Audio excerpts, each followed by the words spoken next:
La voix des hommes. Campagne de sensibilisation sur la santé mentale des hommes. Les hommes sont beaucoup moins enclins à parler de leurs difficultés et de leurs sentiments. Les idées préconçues sur la masculinité et les préjugés auxquels font face les hommes qui demandent de l'aide persistent.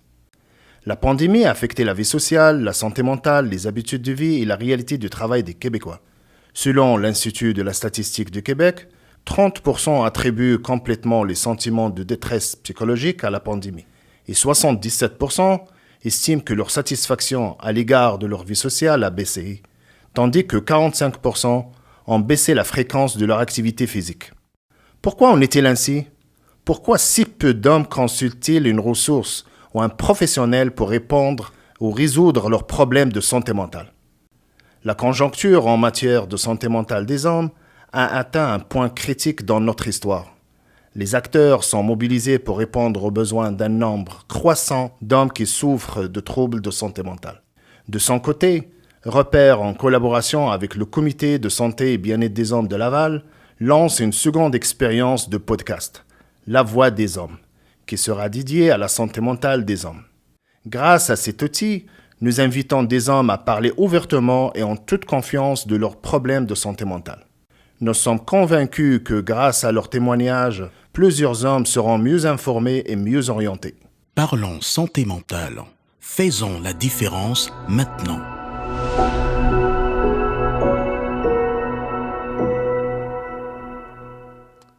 Alors, un autre invité qui contribue à notre programme podcast sur la question de la santé mentale.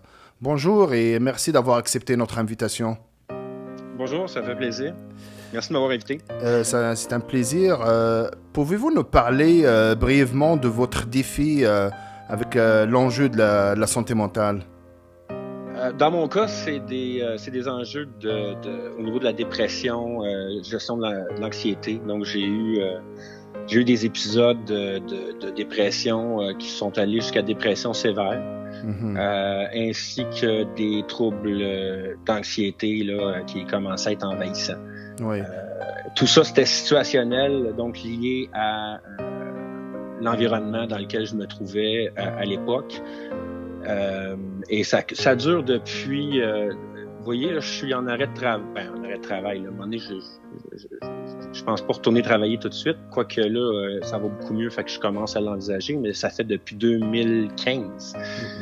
Ouais, c'est ça, 2016 officiellement que je travaille plus. Et c'est essentiellement à cause des enjeux de santé mentale. Comment elle était traduite en réalité, c'est votre état? Est-ce que changement de comportement, consommation excessive, ou avoir des idées étranges? Ouais, ben j'ai eu plusieurs contre-coups, là, je dirais, de ces diagnostics-là. Et effectivement, au niveau de la consommation, il y en a eu, ce qui s'accorde plutôt à de l'automédication, comme on peut le voir. Là, souvent, quand on a une certaine souffrance, on veut y mettre fin ou trouver des solutions pour l'atténuer. Dans mon cas, la dépression, ça s'est traduit par une sorte d'incapacité à rester fonctionnel dans le quotidien, au niveau du travail, au niveau des responsabilités, de conjuguer toutes les réalités ensemble, ça devenait extrêmement difficile. Donc, le sentiment d'impuissance, puis plus tu avances là-dedans, plus l'anxiété prenait de la place parce que l'impuissance amène une certaine anxiété déjà. Et puis, j'ai eu aussi des à côté là, au niveau physique qui sont venus peut-être accentuer certains aspects parce qu'en 2013, j'ai fait une hernie discale et c'est depuis 2013 que j'avais une médication qui était en conséquence de la dépression. Mais au fil des années, c'est comme un fossé dans lequel on se creuse nous-mêmes, puis à un moment donné, on voit plus la sortie. Alors, le désespoir qui tranquillement s'est installé, et tout ça en lien avec ma fille, parce que j'ai une fille qui aujourd'hui a 12 ans. Mais je devais conjuguer toute cette réalité-là en fonction des difficultés là, au niveau parental et la mauvaise relation que j'avais avec la mère à l'époque est venue creuser ce fossé-là dans lequel je me suis enterré moi-même, là, je vais le dire comme ça. En tant que papa, vous avez quand même des responsabilités. Comment vous avez réussi, ou je ne sais pas si c'est le cas, de conjuguer entre ce que vous vivez au niveau santé mentale et le fait de continuer à assumer vos responsabilités en tant que père? Ben pour moi, c'est important de protéger ma fille de toute cette réalité-là. Donc, je mettais beaucoup d'énergie à gérer mes émotions pour faire en sorte que ça se déverse pas sur ma fille pour qu'elle n'en subisse pas les conséquences. Malheureusement, au fil des années, c'est devenu de plus en plus difficile. Puis, il y a des événements qui sont venus là, boucler la boucle et faire en sorte que je n'étais plus en mesure d'être en contrôle de moi-même et de mes émotions. Ce qui me permettait à l'époque de le faire, c'est justement parce que j'avais pu à conjuguer le travail et la réalité. Donc, j'avais toute l'énergie disponible, je la mettais sur ma présence parentale. Mais les événements se sont enchaînés puis ça a amené à une réalité plutôt triste et tragique. Là. Puis ça, je mets ça en lien beaucoup avec la pandémie puis le confinement. Ben, en parlant de la pandémie, votre histoire avec la santé mentale a commencé quand même loin avant. Jusqu'à quel point la pandémie a affecté votre état de santé mentale? C'est devenu... ça a été un poids qui était vraiment difficile à gérer. L'isolement. Et là, moi, je peux rentrer dans le détail si vous me permettez. Oui, bien sûr. À l'époque, quand la pandémie a éclaté, moi, je venais d'emménager en juillet, juillet 2019 avec ma nouvelle conjointe et ma fille. Ma fille, j'avais la garde complète depuis janvier 2019. Puis j'ai emménagé en juillet 2019, je pourrais être clair. Puis la pandémie a accentué, en fait l'isolement, le confinement a accentué là, toute la problématique d'anxiété, de santé mentale, de la dépression. Puis je me suis séparé dans un contexte là, très peu favorable à une résolution de problèmes. Puis donc en mars 2020, on a d'un commun accord décidé de mettre fin à notre relation. Cependant, je n'étais pas en mesure de déménager. Déjà, je n'avais pas d'emploi. L'accès au logement était extrêmement difficile. Donc, à la fin de juin, j'étais encore chez mon ex et elle était à bout de souffle aussi là, de devoir endurer ce que j'étais à ce moment-là. Parce que j'étais très peu en contrôle là, et cette pression-là, c'est vraiment faite là, à partir du moment où on était en confinement, en pandémie. Puis, je me suis retrouvé sans logement à partir de juillet 2020. Donc, pendant pratiquement 6 mois sans logement, avec la garde complète de ma fille et aucun moyen de sortir de cette situation-là. Et je me suis débattu comme un fou. Et ça a contribué à ma déchéance au niveau de ma capacité à gérer mes enjeux de santé mentale. C'est quand même de lourd que vous avez vécu. Quel était le moment déclencheur où vous avez réalisé que vous devriez aller chercher de l'aide? En fait, dans mon cas personnel, j'ai toujours été proactif au niveau de la demande d'aide. Là. Je rentre pas très bien dans les statistiques là, au niveau des hommes qui demandent pas d'aide, au contraire. Donc, moi, j'ai été en démarche là, à partir de 2016. Parce qu'à l'époque, j'avais encore une assurance là, au niveau de mon travail. Donc, j'en ai profité, puis j'ai eu une thérapie là, en 2016-2017. Et c'est moi qui demandais de l'aide là, systématiquement. À partir du moment où j'avais plus mes assurances et que j'étais plus à l'emploi, c'est là que c'est devenu difficile d'avoir accès à de l'aide quand on le demandait. Je me retrouvais sur la pile d'attente au niveau des CIUS et des CIS. Là. CLSC pour les plus vieux. Et puis, j'ai attendu longtemps de l'aide au niveau du CLSC, puis malheureusement, c'est la structure, la façon de fonctionner qui est venue nuire, dans le fond, à mon établissement, parce que ça faisait déjà 2 ans que j'étais en attente pour de l'aide au niveau de la santé mentale avec le CLSC. Et quand j'ai déménagé à Montréal, j'ai changé de CLSC, si on veut, là, j'ai changé de localité. Et c'est comme si j'avais été obligé de recommencer mon attente depuis le début.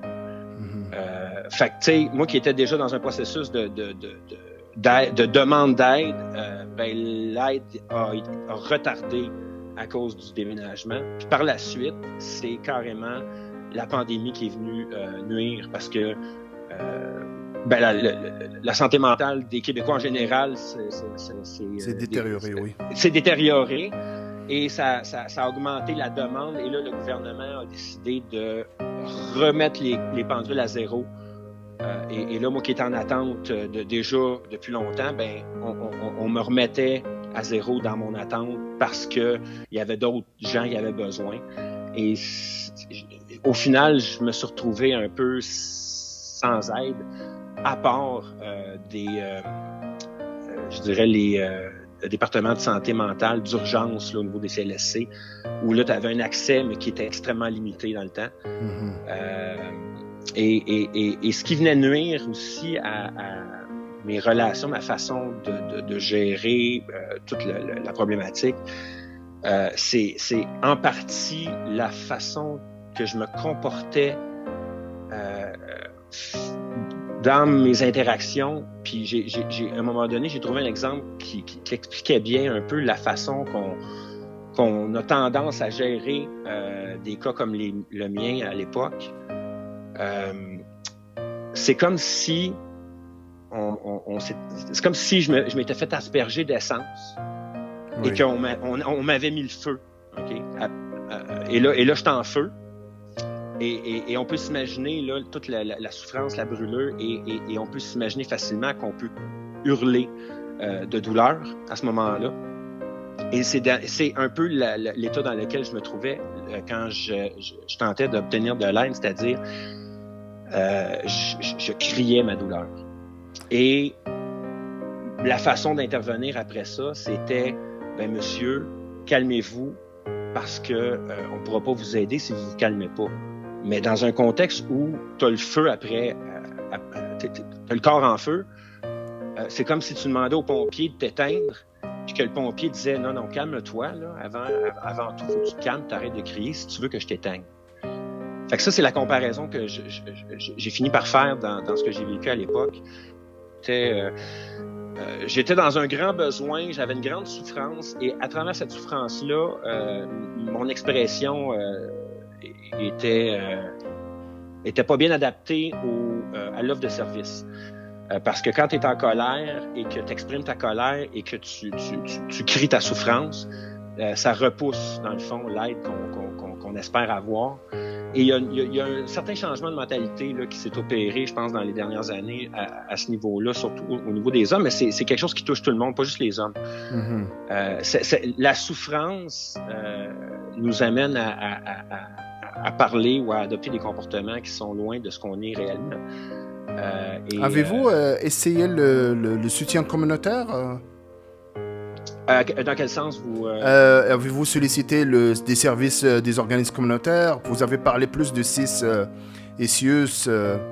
En fait, j'ai appelé tous les endroits disponibles auxquels on m'a référé. Puis j'ai trouvé... C'était pas accessible. C'était pas accessible parce qu'on était dans un contexte de pandémie, on était dans un contexte où tout le monde était isolé et où on pouvait même pas se déplacer pour aller rencontrer un thérapeute ou un travailleur social. Les organismes étaient fermés sur eux-mêmes. Tout était inaccessible en réalité. À part par téléphone, où là, on avait un certain accès, mais encore là, c'était limité. Puis c'était généralement des services d'urgence. Donc, comme je décrivais tantôt, tu es en feu, tu veux te faire éteindre. J'étais dans un mode d'urgence au niveau de ma santé mentale, puis j'ai atteint un fond parce que l'environnement est extrêmement difficile. De ne plus avoir de logement en ayant la responsabilité d'un enfant, puis là, de se détériorer au vu et au su de tous, ça amène aussi une culpabilité par rapport à nos comportements. Donc, oui. Je suis resté dans un esprit d'ouverture à demander de l'aide, mais c'était extrêmement difficile d'y avoir accès. C'est sûr que vous ne faites pas partie, comme vous l'avez bien dit, des chiffres des hommes qui demandent moins de l'aide. Mais selon vous, quels sont les obstacles qui empêchent les hommes à demander de l'aide, notamment en matière de la santé mentale? Comme je l'écrivais tantôt, des fois, on a des comportements qui peuvent repousser les gens, repousser nos proches, mais aussi repousser les gens qui sont en principe là pour nous aider. Et la façon qu'on a de s'exprimer peut être empreinte d'une certaine colère, voire même certaine violence. Et c'est souvent ça quand on demande de l'aide. L'aide n'est pas adaptée à recevoir ce type de comportement-là parce qu'on rend ça extrêmement négatif d'être en colère, alors que je pense que si on revient à mon exemple d'être en feu, c'est normal de crier quand on souffre autant. Et j'ai eu la chance de tomber sur quelques personnes, des femmes qui étaient là en relation d'aide et qui comprenaient bien la dynamique. Et c'est venu juste le fait d'avoir l'écoute de quelqu'un, de pouvoir exprimer librement la souffrance que je vivais, ça c'est venu aider disons la relation d'aide, là, puis de rendre ça plus accessible. Mais on n'a pas tendance à vouloir demander de l'aide parce que ça vient avec une culpabilité. Quand on est dans un besoin de demander de l'aide, c'est parce qu'on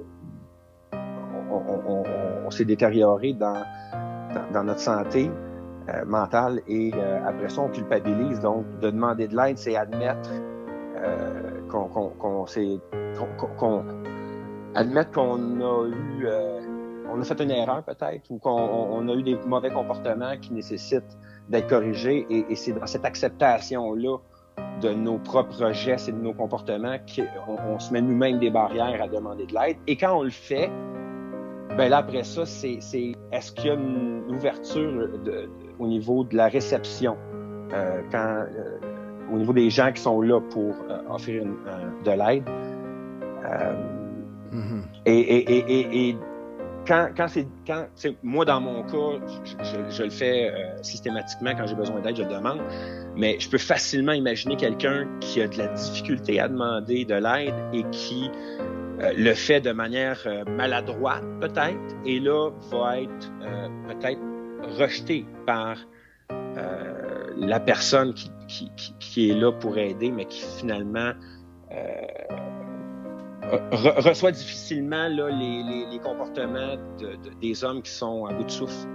Puis c'est l'effet de ne pas demander de l'aide et de laisser aller les choses, ça amène systématiquement à avoir des comportements où tu es à bout de souffle, tu es épuisé et tu n'es plus en contrôle de tes émotions, tu n'es plus en contrôle de tes comportements. Et la perte de contrôle peut dégénérer puis amener après ça des drames sans nom, là, tu sais. Fait qu'on a toujours avantage à demander de l'aide parce que de laisser aller les choses, ça va rarement amener des solutions.